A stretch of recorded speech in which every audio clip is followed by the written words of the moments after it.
The Dancing Doll. Written by Gerald Kersh. Narrated by Edward E. French. "In your shallow and filthy horse ponds," said Leonardo da Vinci to the young Duke, "there lives a certain maggot or larva. It is most interesting. I have observed it closely. It has a tail like a whip." "Oh, damn your miserable grubs!" cried the young Duke. "My race is threatened with extinction, and here he talks of larvae, worms, grubs, maggots.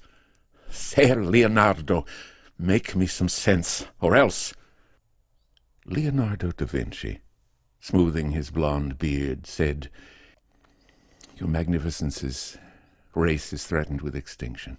Just so. Pardon, I forgot. Your son is ill. It is as I foresaw.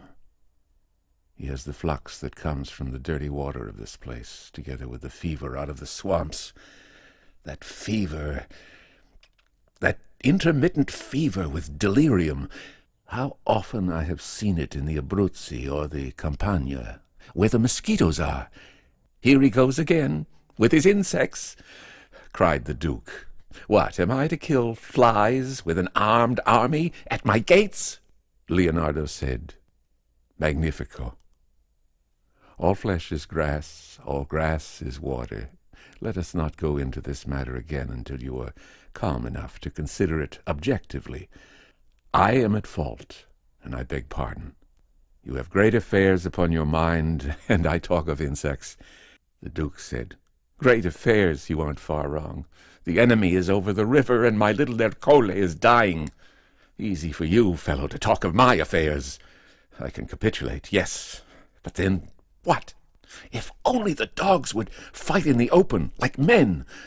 Even a siege, even a war of attrition I could bear if it were not for my little Ercole." He gripped Leonardo by the shoulder and shouted, "My son! Damn you! My son! Save me, my son, and let my enemy come in." Leonardo da Vinci said, "Be calm, Magnifico. The little boy will live. He has swamp fever. It is necessary only to keep him warm." "Warm? The child burns, and you say, keep him warm?" "Keep him warm and give him hot infusions, together with as much water as he can drink. To every cup of water add a pinch or two of salt," said Leonardo. His hands were busy, meanwhile, with a sheet of parchment and a penknife. "And you can only talk of maggots," said the Duke. "I have half a mind to hang me up." "You have the right, Magnifico. But don't do it. Wait a bit. Touching on the matter of these grubs or maggots, these larvae, be pleased to let me finish." The Duke started up in exacerbated fury, but Da Vinci waved him back to his seat with a gesture so imperious that the Duke, sitting down in spite of himself, muttered, "Who is the master here?" Leonardo da Vinci continued, still cutting shapes out of the parchment. "Now it is written in the Vulgate that Samson found a hive of bees in the carcass of the lion he tore asunder. This, of course, could not be, because bees are clean creatures and do not breed in carrion." "Well? Make your point, man. Make your point." Unperturbed, the other man went on, "I say the insects Samson found in the carcass of the lion were not bees, but drone flies." "But what has this to do with—" "Oh, please!" "Allow me to finish, Magnifico. This drone fly, such as we see in such numbers on our battlefields, is the product of a certain grub, after it has pupated. Be patient with me for a while. This grub, which is about as long as the middle joint of your forefinger, but only a quarter as thick, the grub that becomes the drone fly lives, as I have observed, at the bottom of any foul pond." "What are you cutting out there?" the Duke asked. "Oh, head, torso, and limbs." "Then I will paint them, and make a little marionette. The limbs, as you will see, will be divided in three. Each to each I will join them with a tiny knotted string, then running my string down the back and connecting it with the knots at the neck, shoulders, and hips, your son will have a little man who will dance on a thread." "I don't quite see that," said the Duke. "You will, Magnifico. In 10 minutes," said Leonardo, mixing colors. "The boy needs the wherewithal to occupy his little mind. Well, well, he shall have a soldier in red and blue who dances. Patience, Magnifico. It will be done in no time at all, no time at all." The Duke came to look over Leonardo's shoulder. "Your hands are as quick as flies," he said with admiration. "Flies? Oh, yes, as I was saying, these grubs of the drone fly. I have watched them. They live in the muck at the bottom of one of your horse ponds, and grow from their bodies a thing like a hair, which is, in fact, a fine tube. Through this tube they draw down air. Do you begin to follow me? I never know what is in your mind. On the one hand you devise dancing dolls, and on the other you talk about drone flies. Go on, Ser Leonardo, and then I may follow you. It makes itself apparent, therefore, that what may apply to a maggot may similarly be applicable to a man. And here is where it comes close to your magnificence's business." "How so?" Da Vinci said, "Why, the enemy has chosen a fine strategic position. He has arranged his artillery at the foot of a precipice, so that you must cross 500 yards of river, 20 feet deep, to attack him. You have made 5 attempts, always without success. You can hold out against a siege for 2 years. Oh, yes, but who knows what may happen in the meantime. Times change fast these days, Magnifico."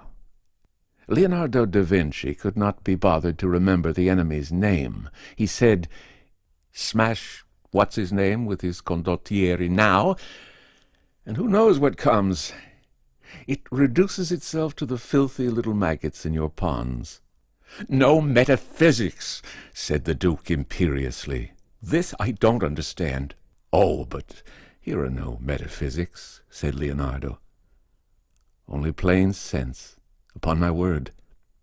Get your smiths to work under my direction, and I promise you that I will get you 200 men, fully armed, over the river. It is very simple, Magnifico. Follow the worm, learn from the maggot. Take example from that which is most humble. Ask yourself, how does the lowliest survive? You will find that it survives and ultimately conquers by lying low.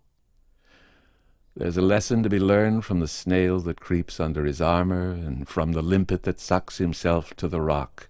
For the time being, Magnifico, be guided by the drone fly, who will, one of these days, breed in our lions' carcasses." "What a fine hand you have with a knot," said the young Duke.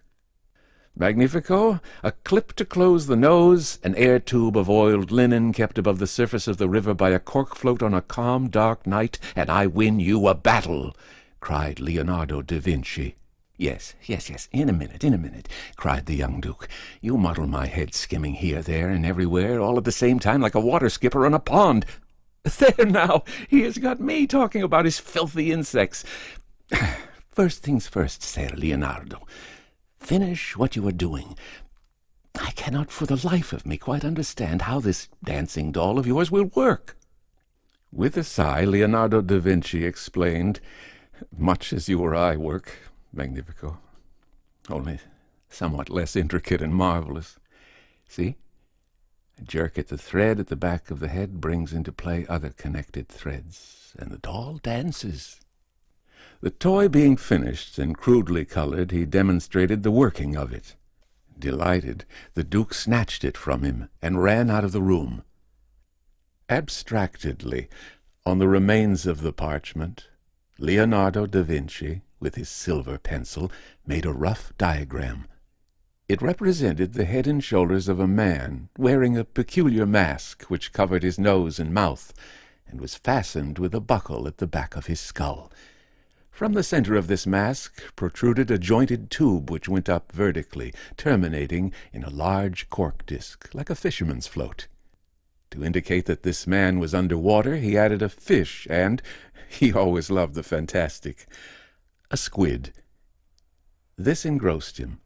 He began to think of the cave of dogs, which is filled, to a certain level, with carbon dioxide, so that a man may walk in it without danger, while the dog at his heels will die asphyxiated. He thought, for any considerable period under the water, a man would need two tubes, one to inhale through and the other to exhale through, since air, once breathed, puts out the little candle that burns within us. Wait a moment now. A helmet, perhaps? The water spider makes a bubble and carries her atmosphere with her into the depths. Then why not? But then the young duke came back. He took from his finger a gold ring set with rubies and pearls and gave it to Leonardo, saying, "My little Ercole is crowing like a young cock over your dancing doll. Thanks. You must make him some more, Leonardo mio." "Now, touching on the matter of breathing under the water," said Leonardo da Vinci, "since there is only a matter of 500 paces to go, no great depth of river, and, at this season of the year, no strong current, pick yourself only 50 good men. Mask them and provide them with breathing tubes, such as I have drawn here, and on the next moonless night march them across the river into the enemy's camp, preferably 2 hours before dawn, when life ebbs and fear hangs heavy. Then fall on them like Gideon, and you will cut them to pieces." The duke said, "Well, perhaps there's no harm in trying." 5 days later he put Leonardo da Vinci's scheme into practice. One of his captains led 50 tried men-at-arms across the river, breathing through jointed reeds covered with oiled linen. They came out of the water like demons, being half-crazed with fear of the dark, cold depths, and charged where the campfires burned brightest. They scattered the terrified mercenaries of the enemy and took the camp. The battle was won. Leonardo da Vinci waited for his patron to fill his cupped hands with gold. But the young duke, though in high good humor, spoke to him almost severely. "I've been speaking to Dr. Theophrastus about that trick of yours underwater. Beetles do it, spiders do it. Anyway, Pliny thought of it 1,000 years ago. Here is work more in your line. Paint me a picture of my little Ercole playing with that dancing doll of yours, and I will pay you well." So Leonardo da Vinci put the diagrams of his diving suits into a portfolio and went back to his brushes and pigments, thinking, it would be possible to put 50 men-at-arms into a kind of brass carcass.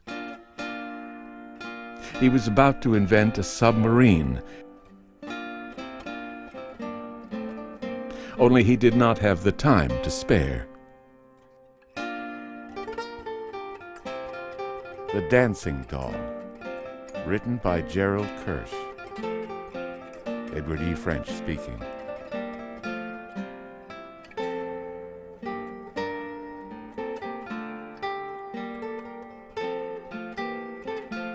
This audiobook reading of The Dancing Doll by Gerald Kersh is copyright 2019 by Edward E. French and EFI, all rights reserved.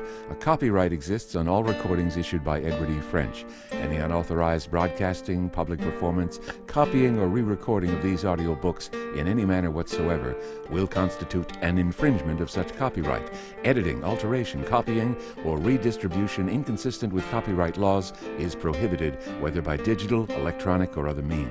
Links may be used, provided that full and clear credit is given to Edward E. French with appropriate and specific direction to the original content. Direct inquiries regarding this recording to Edward E. French at email edwardfrench06@hotmail.com. And subscribe, won't you, to the Fiction Fantastique channel. www.youtube.com/FrenchEdward06.